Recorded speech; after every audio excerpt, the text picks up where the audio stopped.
world of cable news screaming and social media echo chambers, it's easy to lose the signal in the noise. Every day, policy is debated, votes are cast, and your tax dollars are spent. We cut through the headlines to bring you the critical context you need, focusing on what's really going on in news and politics. Welcome to the Analytical Iowan Podcast. This is your daily dose of fact-driven politics. Let's analyze today's news. Here's Eric. And we are back here on the Analytical Iowan Podcast. It is Tuesday, December 23rd, as you are listening to this. And as I say almost every day, we got a lot to talk about because there's always a lot to talk about when it comes to this administration and the bullshit they're doing. Now, before we get started too deep into this, I want to let everybody know that I was a panelist on the Rational Boomers Live last night, Monday night. That is today's podcast. So, as I encourage you guys every time I am involved with the Rational Boomer, I encourage you to go check it out. If you have ever checked out the Rational Boomer before, you can find him over on YouTube or Spotify. Search for Rational Boomer or wherever you get your podcasts, and he will. You can check it out. And we had a good show. We talked about a lot of things, and we had a lot of unique perspectives from a lot of people. So I encourage you to go check out that. And I plan to get back on the Rational Boomer podcast here sometime in the coming days. Probably if it works out between Mike and myself, because I got a couple days off coming up. So I should have some time to do that. All right. I want to start off, though, with something that's politically related, but it's not actually a news story. In my local Facebook group, there was a post talking about gas prices. Now, you might remember that in the run up to the 2024 election, that's all we heard out of MAGA. Gas prices, gas is too high. Even though it was under $3 nationally and going down, they were acting like it was still $4 to $5 or more, like it was when Joe Biden took over. And most of that was due to Donald Trump having cut that deal with OPEC, and where they cut production way back, and then people started driving again as we got out of the pandemic. That gas prices skyrocketed as demand rose.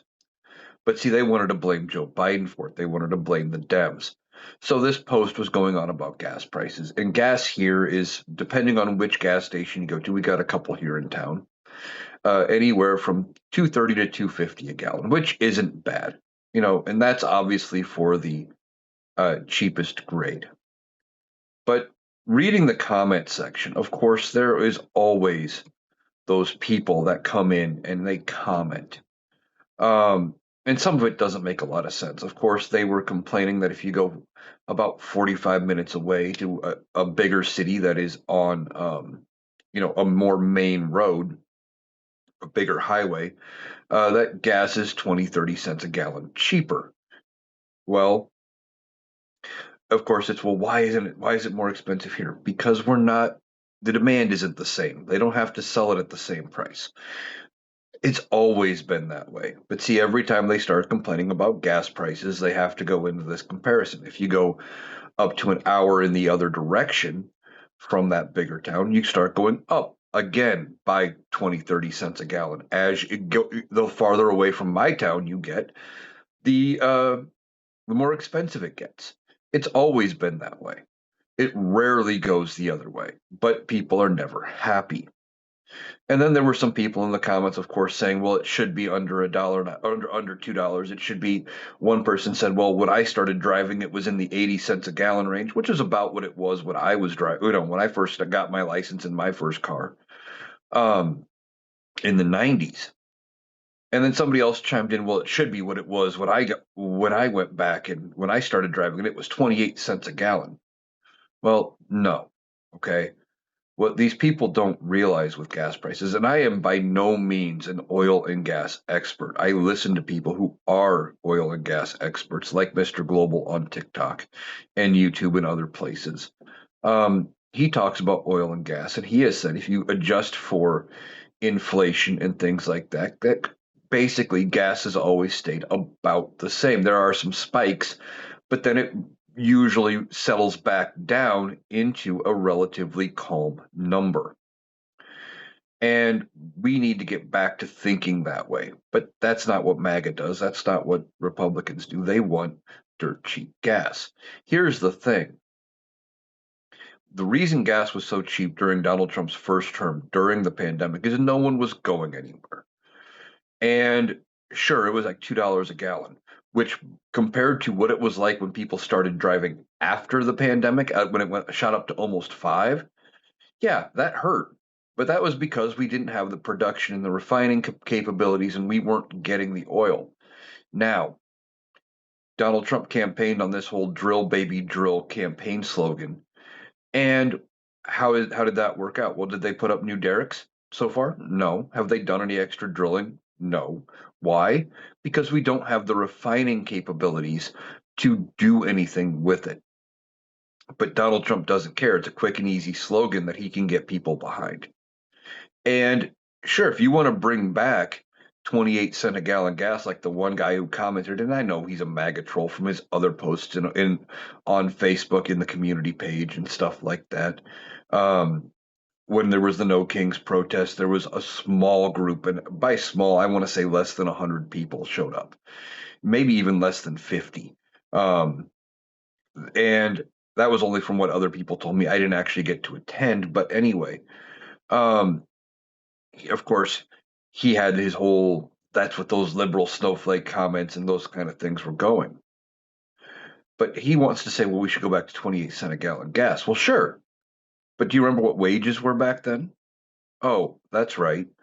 Wages were in this, in the 70s, 80s. You're talking dollar something an hour, two something an hour. We can't live on that. You can't live on seven and a quarter now. Most places around here are starting at 15. And they have what I call the McDonald's problem. And what I mean by that is if you look around and you're asking someone to do a very physically demanding job, but the top pay you are offering is less than what McDonald's is starting at, because McDonald's seems to be the one place that everybody trashes about it. Oh, it's such an easy job. There's nothing to do. It's just a bunch of high school kids. They don't deserve that kind of money. But if that's what they're paying, why aren't these more demanding jobs paying more? And ultimately, they have to raise their prices. They have to raise wages. But raising wages then means places like your gas station has to charge more for everything. And they don't typically make a lot of money on fuel. They make all of their money on everything else. It's not like it was before they started doing the convenience store option and where they got out of hand. Now, if you're from Iowa, of course, you know Casey's. Casey's is actually a, if you're not from Iowa or the Midwest, it is a gas station that sells ridiculously good pizza. If you are from the Midwest, you don't think of it as a gas station first. You typically think of it as a pizza joint that has a convenience store and gas, because that's what they're known for. They're known for their pizza, and it is very, very good pizza if you get a chance to check it out. Uh, Way better than what you would have expected from a gas station. But anyway, not here or there. Just the rantings of a guy who likes food. But they don't make their money on fuel. And if you want to go back to 28 cent a gallon gas, they probably could, except for the fact that there are gas wars really anymore, and there are laws against them going dirt cheap like that. But they would just have to raise prices on everything else. And it's already getting expensive when you go buy anything else. I mean, they're already higher than most places. And coming from a small town, there are times in the day when your 24-hour gas station is the only place where you can go buy some of the essentials and the necessities you need. So you already pay more there. And if they raise those prices even more, it doesn't help. But it was never about gas prices. My whole point about this rant on this post from the Facebook group was, it struck me when I was reading it, is that it wouldn't matter how low those gas prices went.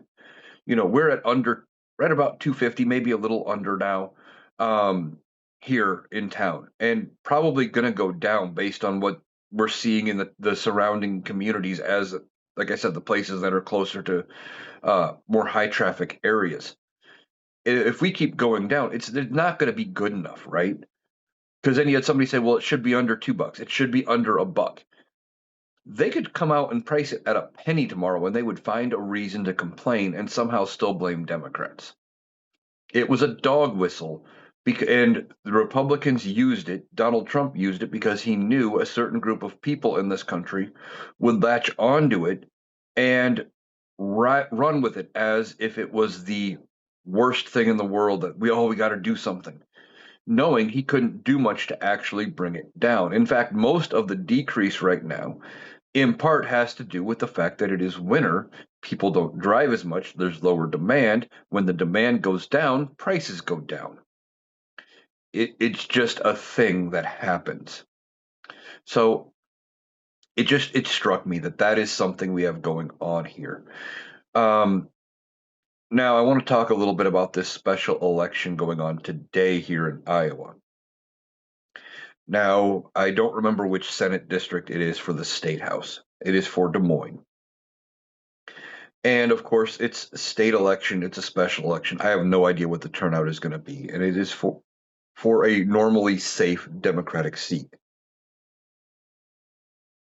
But this Iowa Senate seat, it is up for grabs, and it's a very big election for the Democrats here in Iowa. Why?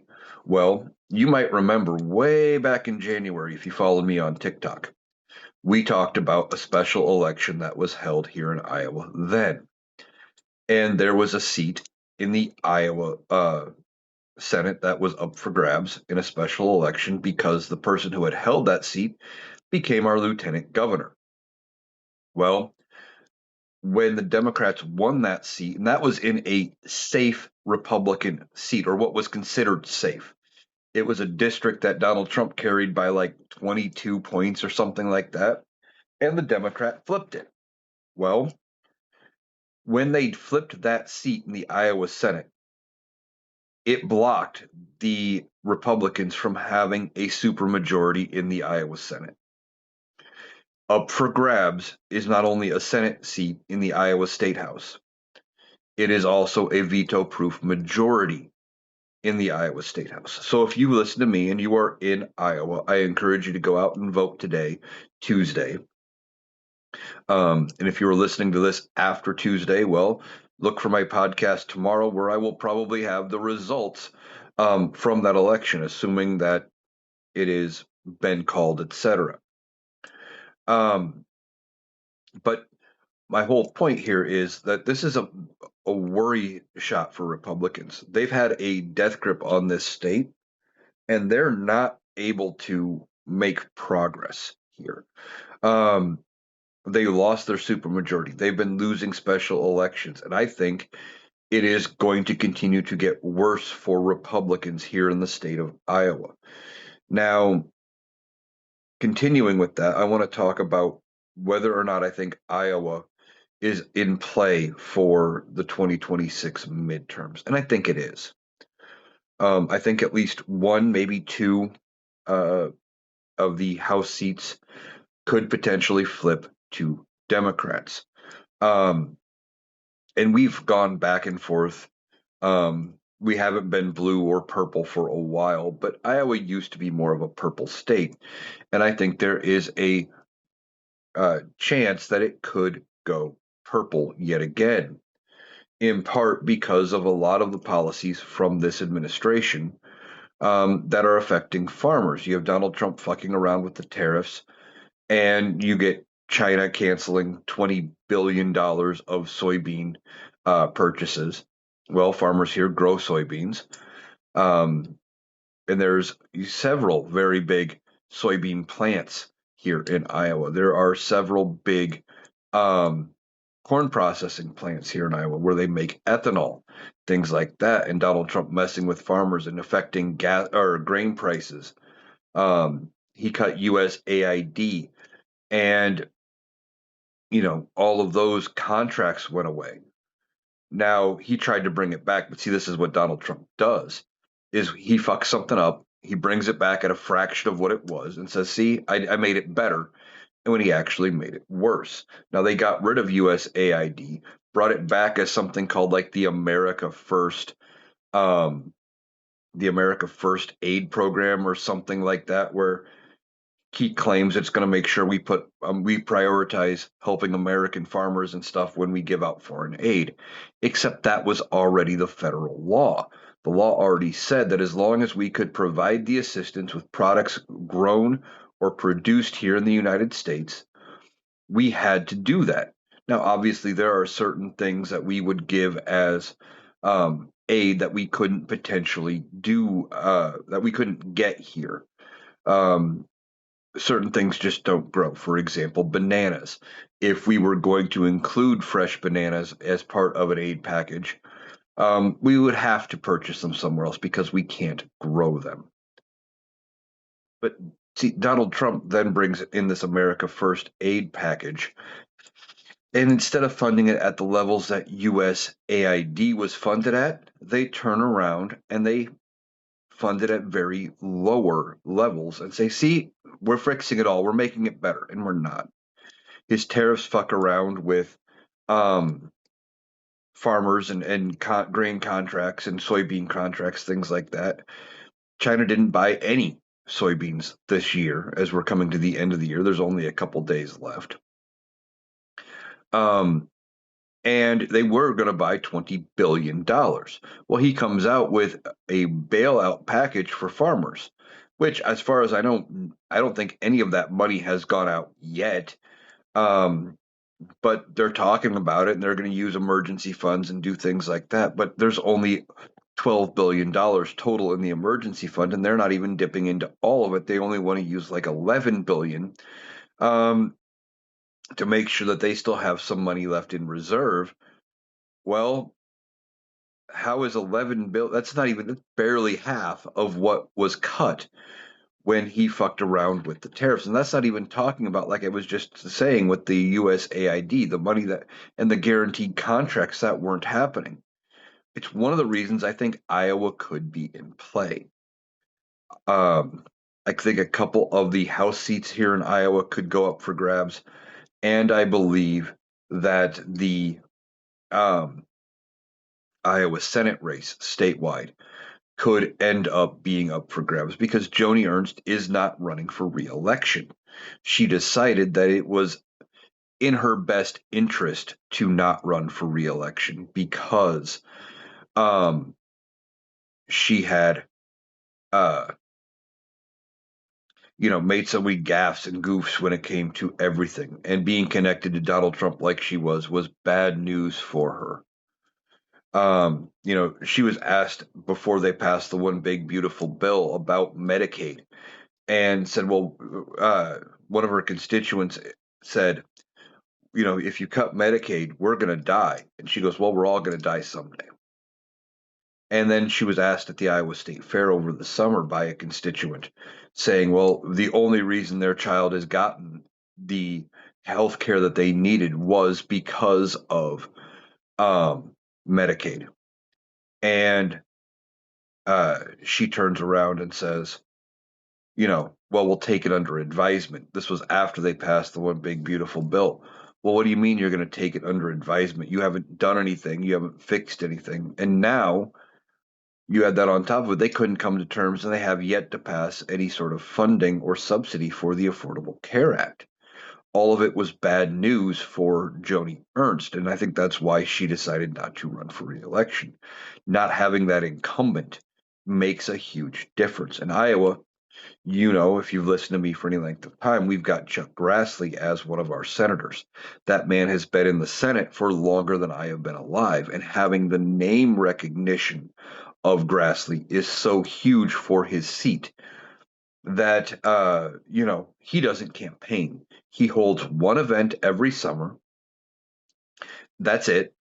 He doesn't campaign. He really doesn't hold town halls. They don't run ads for Chuck Grassley, at least not from his official um, uh, campaign, from his um, official platform. Now, there may be varying PACs and super PACs and things that run ads on his behalf, but they really don't need to. He typically gets like 65% of the vote, all on name recognition, because there are tons of people in this state that are my age that are in their 40s and go, yeah, that man's been in the Senate for as long as I've been alive. I remember him from when I was a kid. Things aren't horrible. He must be doing a good job, and they'll vote for him because they have the name recognition. That name recognition is also why, at one point, and I don't know if they're going to do this or not, that the plan was going to be that Chuck Grassley was going to retire, which he should. He's 92 years old. Um, but he was going to retire, and that Kim Reynolds, our governor, was going to appoint his grandson, Pat, who is currently the Speaker of the Iowa House, um, to fill that role. So that way, when they went to the ballot box, when you go to vote and you see on your ballot the name Grassley, that you just run with the name recognition and you don't even pay attention that it's not the same Grassley anymore. You're just like, oh, yeah, Grassley, I know him. And that they keep voting for him. And one or two elections later, when, you're not going to it's not going to matter anymore that it's not the same Grassley. He would have built that name recognition again. And if Republicans don't cheat, they can't win. But that's one of the things they were talking about doing. And I think the Iowa Senate race, not having an incumbent, and you add in all of the things that have hurt Iowa farmers, and there are a lot of rural voters that live in small towns that are affected by the farming community here in Iowa, that that all could end up playing a huge role in what happens. One of the other reasons I think Iowa could be up for grabs is another story I wanted to talk about. And I'm going to also bring it up on tomorrow's podcast as well. And that is food stamps here in Iowa. Now, I've talked about it before, and you may know what I'm going to be talking about. But starting here in just 2 days, on Thursday, here in Iowa, they are changing the rules for food stamps. They are making it so that there's a lot of things that are no longer going to be allowed under food stamps on your SNAP benefits. This administration, this governor, Kim Reynolds, applied to and got a waiver. Now they tried under the Biden administration and were denied, but under the Trump administration they tried and they got this waiver. Now, the previous rule was basically if it was food and it was cold. And what I mean by cold is you couldn't get anything from like a hot deli case. You couldn't uh if your grocery store had a kitchen counter, right, where they would serve hot meals, you couldn't get a hot meal. You couldn't order a burger, right? Anything like that. But if it was uh even if it was something you could eat, right away, but it wasn't considered a prepared meal because it wasn't warm, um, you could pay for it with food stamps. Well, that's going away. Like one of my local grocery stores here, and at a Walmart does it too, is they have like pre-made subs and things like that. Those would no longer be allowed. Some of the other things that are not going to be allowed here in Iowa, any bakery made breads, cakes, cookies, pastries, cupcakes, any of that stuff. And I know there's going to be people in the comments going, well, yeah, that doesn't sound so bad. Just make your own. Yeah, but here's the problem. They've also outlawed buying any sugar, flour, baking chips, baking soda, baking powder, spices. Um, so you can't even go get the ingredients on food stamps to make your own birthday cake, for your child if you need it. You can't go get the ingredients to make a batch of cookies if you want it. I believe even like packaged raw cookie dough, I think, is going to be outlawed. Um, teas, sugars, sodas, juices that are not 100% juice, gravy mixes, certain meats and cheeses are going to be um, not allowed. And candy is not going to be allowed. I think chips are also not going to be allowed. Now, why is this a big deal? Well, basically, what this administration or this governor is saying, and that this administration has agreed with, is that they know better than what the recipient does about what they need and what they should have to eat. That's part of it. The other part of it is um, they turn around, they do this, right? And they say, well, we're limiting this and this and this and this. What they are trying to do is make it so complicated and so hard for people to use the food stamps that they just don't use it. Okay. That they, oh, well, I can't get the stuff I want. Well, I'm not going to use it. Or I have to get these certain items. I'm not going to use it. That way they can turn around, point to the numbers and say, well, see, look at the good job we're doing. We've gotten how many people off of food stamps here in the state. Well, we don't need to put as much of state money toward that budget anymore. We don't need as much allocated from the federal government. And if this works in this state and they don't face political backlash, other states are going to follow suit. Now, some states are doing things as of January 1. They are doing something similar. Some of them are limiting candy and soda and a few things. But Iowa is the most restrictive of the states that are trying anything new here in just 2 days. And I think this is going to be something that plays into um, the Democrats taking the state back because people are going to be pissed. You are telling a group of people that they are not worth being able to go get whatever food they need. Now, uh, and when they go to vote to vote out people who have done this, they're going to get backlash from it. But one of the things a lot of people forget with food stamps, with SNAP benefits, is it's an economic multiplier. And what I mean by that is you go in with your, I'm going to throw out a number, $300 in groceries, in food stamp money, right? And you go spend it at your local grocery store. Okay, well, that grocery store makes a profit, whatever that percentage is, and they turn around and they use that profit to pay their wages of their employees. Well, now their employees, they go shop somewhere else in town and they spend that money. Okay. Now that store made a little bit of money and it turns around and those employees go buy something. Now, ultimately, the percentage of profit keeps going down and the amount that goes down to employees keeps getting smaller and smaller. And I realize that like it's not going to continue exponentially, but even if it only goes 2 or 3 steps, you have now put money into the hands of multiple people that have spent it in multiple locations, and it has helped. Now, one of the other things that affects people here in Iowa, and this is one of the things that uh, people like Chuck Grassley, who has been, like I said, in the Senate longer than I've been alive, but one of the things he's known for is the Farm Bill. But the Farm Bill is one of the things that helps with funding food stamps and things like that. And the reason that it falls under the Farm Bill, that the food stamps or SNAP benefits falls under Farm Bill, is because it ultimately helps farmers. Think about it. Almost every food item you purchase, almost, contains something grown by a farmer.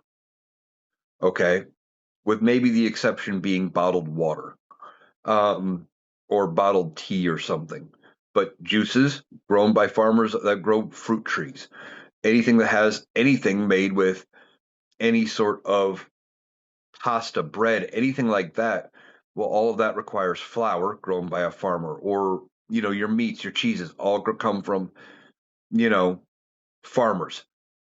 It helps farmers immensely, and we have a community here in Iowa, a lot of rural communities where it's just nothing but farmers, or it's farming based, it's agriculture based, and messing with food stamps is going to hurt those farmers.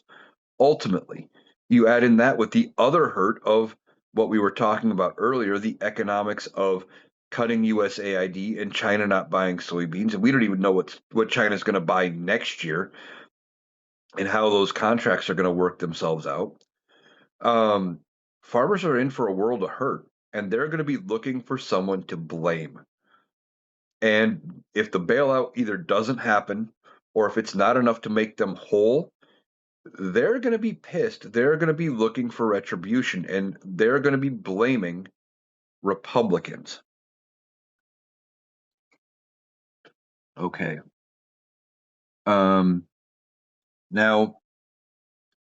Donald Trump in 2022, he sued the Pulitzer Prize Board. And there's been a lawsuit filed against them. And I don't remember what his reason was going against them. But this thing is finally working its way in the courts. And legal process for a lot of this is slow, and Donald Trump always wanted it to take its time. His hope with a lot of his lawsuits has always been delay, delay, delay. Pay the high-priced attorney to draw it out as long as he can and then hope the person drops it or goes away, settles, whatever. Well, this isn't going away. They are pushing forward, and it is now getting closer to trial. No idea when it's going to actually go to trial. We're 4 years in now. But they're in the discovery phase, and they're still suing, trying to get discovery in this. Well, now they're asking for things Donald Trump doesn't want to turn over. He wants to turn over tax records, or they want him to turn over his tax records. They want him to turn over his medical records and his psychological records. And my guess is this is going to be defending claims about his health and about his taxes and things like that, where he is trying to claim defamation. But the defense to defamation is the truth. And if they were telling the truth, which they probably were, Donald Trump's going to be in a world of hurt. Now, he doesn't want any of this to see the light of day. And it wouldn't surprise me if, and I believe this was a lawsuit started by Donald Trump, but if it was, that they may end up ultimately dropping the lawsuit. This wouldn't be the first time that he makes lawsuits go away quietly when they get to a point he doesn't like. And he's going to do it again. Now, we've got other lawsuits coming up, like he sued the BBC, the British Broadcasting Company, for a ridiculous amount of money. But again, if they push for discovery, he could end up dropping it there as well. Donald Trump does not want these things to end up seeing the light of day. He doesn't want us talking about his health or his mental health, his cognitive decline. And for him to say, for him to be forced to release this stuff in discovery, if a judge signs off on it, that is stuff that could end up being published then, potentially. And it's going to be more embarrassing for Donald Trump. And that's one of the things Donald Trump doesn't want to deal with. He doesn't want the embarrassment. He doesn't want people to know that he is not in the shape he tells us he is in. He wants us to believe that he is, 6'3", 235 pounds, that he is mentally better than he was in his 20s, which is blatantly false. I mean, I don't think there's anybody who is ever cognitively better in the later years of their life than they were, in their 20s. It's a fact of life, but Donald Trump doesn't want to be bothered with that. He doesn't want to deal with the reality. And depending on what they come up with in this discovery, this is going to be embarrassing for Donnie. He's not going to want to deal with it. And he is going to have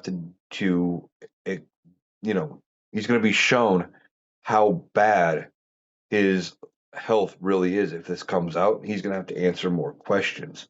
Now, speaking about his health, he's been trying to cover up the bruising on his right hand. And now the bruising is jumped. It's also starting to appear on his left.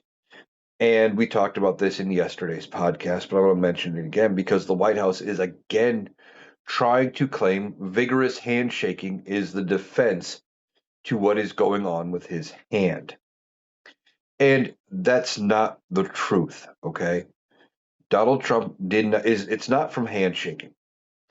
My guess, and I'm not a medical professional, but I've seen a few things and I know a few things, um, is that they could not get IVs started in his arms, which um, after a certain age, I know becomes much harder. And if they can't get IVs going in your arm, then they have to go with your hand. That's usually their second option if they can't get either arm. And I know numerous people who have had IVs in their hands and they bruise up. Okay. Your hands can only take it for so long. And then my guess is that they are no longer able to continue to uh, go with his right hand for an IV because they've probably blown the vein. It needs time to heal. So they've started using his left. And now, because of continuous IV and them having to pump him full of medication to prevent whatever is going on, probably Alzheimer's or some kind of dementia. We have heard from at least one Democratic member of Congress who has accused Donald Trump of taking $26,000 a month anti dementia meds. Um, if this is true, then they are, propping him up here. And I really do think that his hands are the result of IVs. Now, whether that is just IV fluids because his, um, diet is poor, he eats nothing but, a lot of McDonald's and processed foods.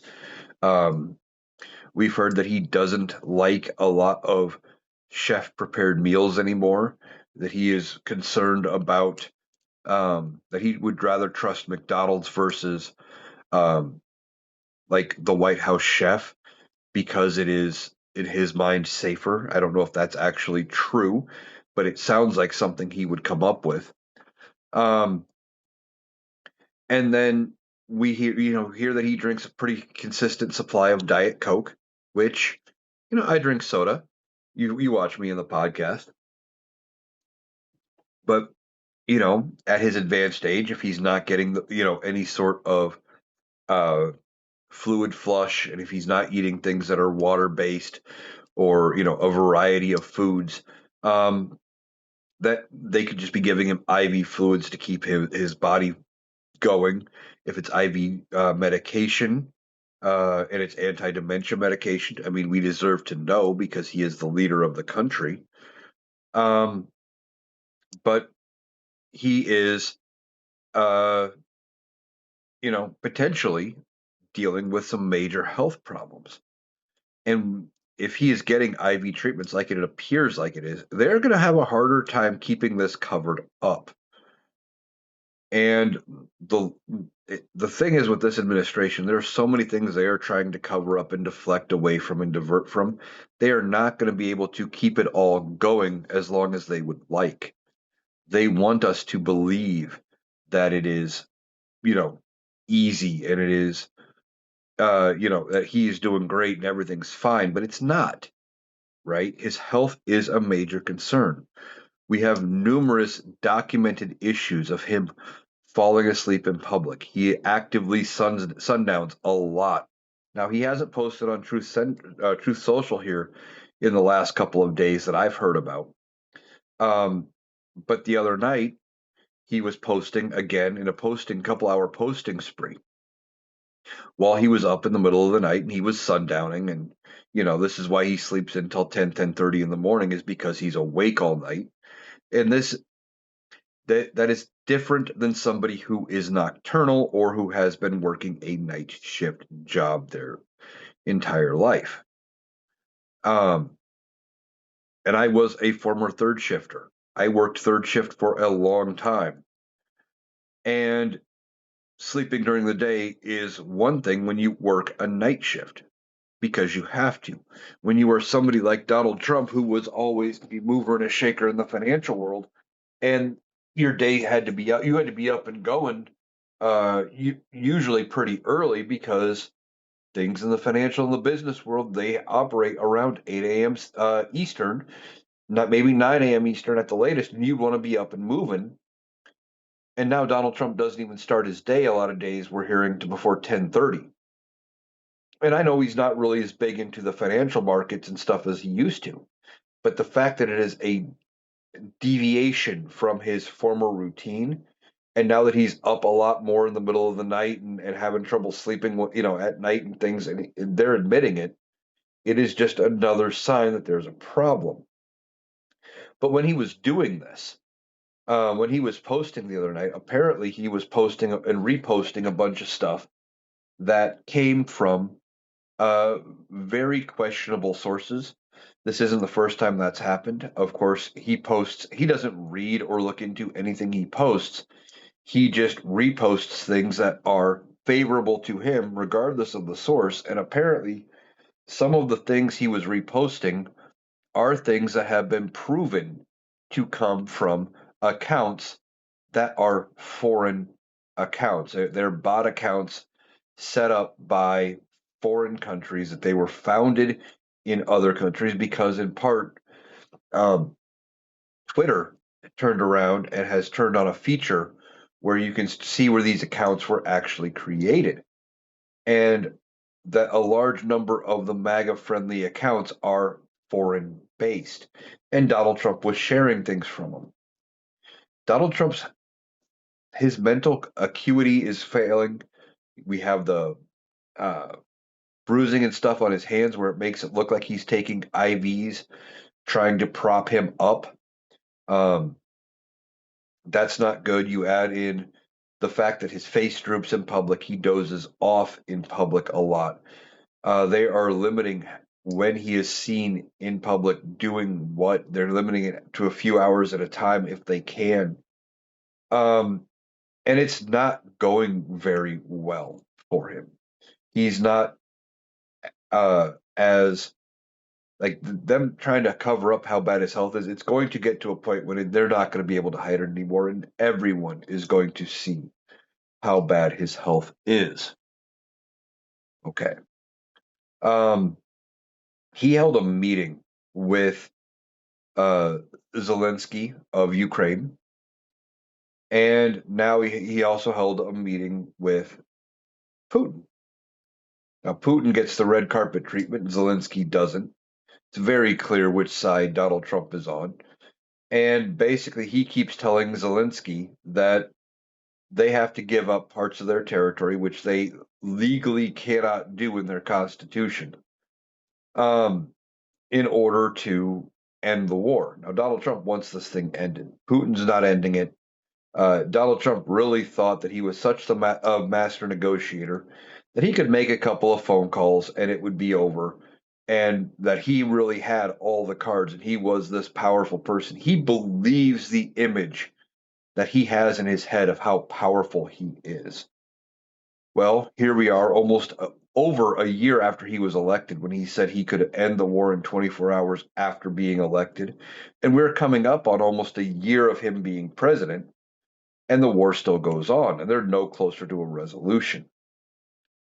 Well, Zelensky is saying that there was apparently an offer on the table from Donald Trump that if they give up the territory, um, that they are willing to guarantee uh, Ukraine protection for 15 years. But we shouldn't have to do that.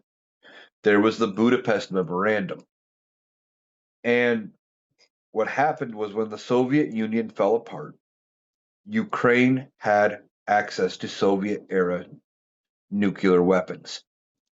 And the United States and Russia went to Ukraine and said, yeah, we really don't like you having nuclear weapons. So we'll make you a deal.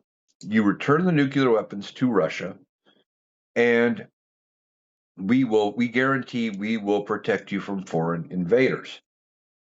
Well, both sides have failed that agreement. Russia, from just straight invading Ukraine on made up charges, And they're doing the same. Russia's doing the same thing that Donald Trump does all the time. Just throws out some wild accusation and goes, "Well, what? Don't you believe me?" Um, and we were supposed to go in and help defend them, but Joe Biden didn't want to start another war. So we didn't support them militarily.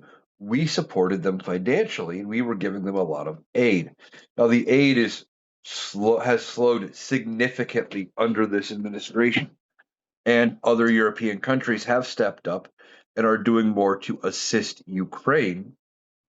But that's not the point. The point is we have problems here where we promised them we would support and defend them, and we're not doing that. But Donald Trump thinks he can come up to some kind of peace deal, and it's not going to happen. He desperately wants a peace deal because he wants to get the Nobel Peace Prize. And his actions do not constitute somebody who should get a peace prize. When you have, him not being able to end this war, and he does things like antagonize Zelensky, and when he talks about bombing Iran, um, when he talks about wiping out Gaza and basically reforming it into the Trump Riviera, with what he's doing in Venezuela and blowing up fishing boats and turning the military on um, his own people. All of those things are not things that you would give somebody a peace prize for. Except he also had a meeting with Bibi Netanyahu. And Netanyahu comes over and they did the same thing FIFA did. And they basically come over and they give Donald Trump a made up Israeli peace prize. As far as I know, and I could be wrong, I'm at least under the impression that this was a made up prize that had never been awarded before. Um, and it was made specifically for Donald Trump. Now, I could be wrong. There could be a peace thing that Israel does have. Um, but either way, they give Donald Trump this peace thing, regardless of whether he actually deserves anything for peace, because it feeds his ego. And Israel knows if they keep feeding Donald Trump's ego, they're going to turn a blind eye to everything they are doing as far as the conflict with Gaza. Donald Trump, only cares about his perception. He wants to spin this as, man, look at me, look at what I've gotten. Like I said, he doesn't deserve a peace prize. Just look at everything going on in Venezuela. Venezuela has had numerous fishing boats um, get blown up. And from what we are hearing about these fishing boats, that there were survivors. They got blown up a second time. Uh, Pete Hegseth is still trying to defend the double tap, and there's no evidence that they were actually carrying illicit substances or the contraband that Donald Trump claims they were. Now, I've talked about it before. What they should have done was go in, we've got GPS tracking, we've got all sorts of resources, track the ships till they get to U.S. soil or U.S.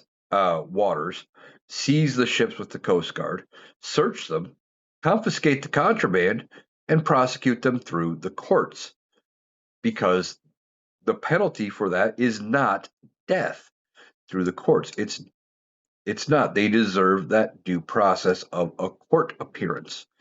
Because if an American ship in international waters or even the waters of a foreign country that had been there, but if we had an American ship in foreign water, and let's say if it was reversed, we'll just flip it around. If there was a fishing boat that was heading, looked like it might have been heading from Florida to Venezuela, and Venezuela decided to blow it up, the response on the American side would be swift, fast, and furious. And we'd want retribution. We wouldn't accept them saying, "Well, oh, they were in a fishing boat. They were smuggling drugs." We wouldn't accept that. Not at all. Not in the least. But That's what this administration wants us to believe and to accept, and they want Venezuela to just shrug it off. Now, I've saw a couple news articles that apparently some of the wreckage, and I don't know if this is 100% true, but it sounds like some wreckage is finally starting to wash ashore in the United States. And there so far has been no evidence coming that has washed to the U.S. waters um, to prove their story. That there's been no cocaine, no fentanyl, nothing like that. Maybe a little bit of marijuana, but not enough that it warranted the reaction that uh, this administration did, especially considering that this administration is talking about lowering the classification of marijuana from a Schedule 3 to a Schedule, or from a Schedule 1 to a Schedule 3, which would make it lower on the tier of possession, etc. But see, that's what this administration does. They don't care about facts, truth, any of that. They want things to do, to go their way. They want to do this, they want to do that, and they just want us to buy their story. Now, um, when it comes to all of it, okay, they have there's other stories coming out with Venezuela. And one of the things is that it was reported Monday or last night, Monday night, that there was a site in Venezuela, a big facility, according to Donald Trump and this administration, that was blown up. And we're stopping their production, their supply of whatever, apparently fentanyl or whatever. And they turn around and it was supposedly blown up by the CIA with a drone strike. Now that's entirely possible, except we're not hearing confirmation from anywhere else but this administration. They want us to believe that they have done just that they have blown up that they're doing all of this, and they want us to cheer from it. But why? Is it because they're trying to divert and distract away from Epstein? Are they what are they trying to get away from, right? They This administration has always wanted to divert, distract, delay away from anything they can get away from. They don't want to deal with, you know, they don't want it to deal with reality, and they want us to believe whatever story they are currently feeding us. So if this, so far I've seen no confirmation of this attack on Venezuela, this facility. And you would think that if we did blow up a facility, that Venezuela would come out and they'd be talking about it, but they're not. They're not saying a word, which makes me think that maybe this was all a lie by this administration, again trying to divert away, probably from the Epstein files.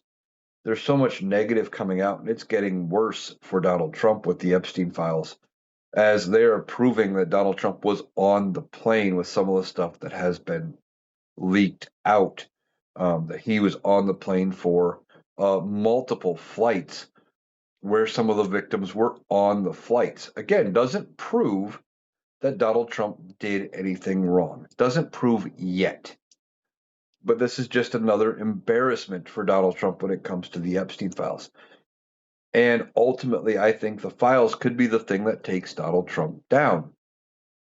I think the Republicans could end up being willing to turn on Donald Trump, remove him from office, etc., because they're going to be afraid of the backlash from him being connected to Epstein. That they're going to want to keep uh, everything separate, and that they're going to want to try to salvage their image. And the only way they can do that is by using the files. Not only that, but there is a group of Trump supporters that would support Donald Trump no matter what. But out of that 20 or 25% of the Republican Party that is hardcore MAGA, like 85% of that MAGA base would turn on Donald Trump if they believed that 100% that he was in the Epstein files. that would be a bridge too far. Now, some of them are going to defend Donald Trump no matter what. They just are. And unfortunately, that is a sign of things to come with this administration, right? They will defend Donald Trump regardless. They could come out with a story that says, with images or a video that proves Donald Trump did something to a young girl. And some of these MAGA supporters will come out and say, well, she was 13, 14, 15, or 16, whatever number it was. And she knew what she was doing. That is one of their latest defenses as well. They were old enough. They knew what they were doing. That's not a defense. That is just simply saying that's victim blaming, right? You're blaming the victim when, yeah, they may have known what act they were doing, but were they coerced? They were probably coerced. A lot of them were trafficked. They were groomed to be in those positions. And either way, it doesn't matter. Simple fact of the matter is, at the time, all of the clients were over 18 years old. They should have known better. And the burden on not doing anything with the victims of Epstein falls on the people who were over 18. They knew what they were doing as well. But there's a certain section of MAGA who is going to just want to blame the victims no matter what, which is one of the reasons why the victims aren't coming necessarily forward with the client list, etc. Is they don't want to be blamed. They want the evidence to speak for itself and hope that people actually believe what is in the evidence, because otherwise they're just going to be blamed for doing things. At least a segment of this country is going to do that. All right, so that is going to do it for today's episode of the Analytical Iowan podcast. I want to thank you for taking the time to join me. A reminder about being a guest during the live that the Rational Boomer has up for today's podcast. I will be back tomorrow with the New Year's Eve podcast. I hope you have a great day, and I will talk with you again tomorrow.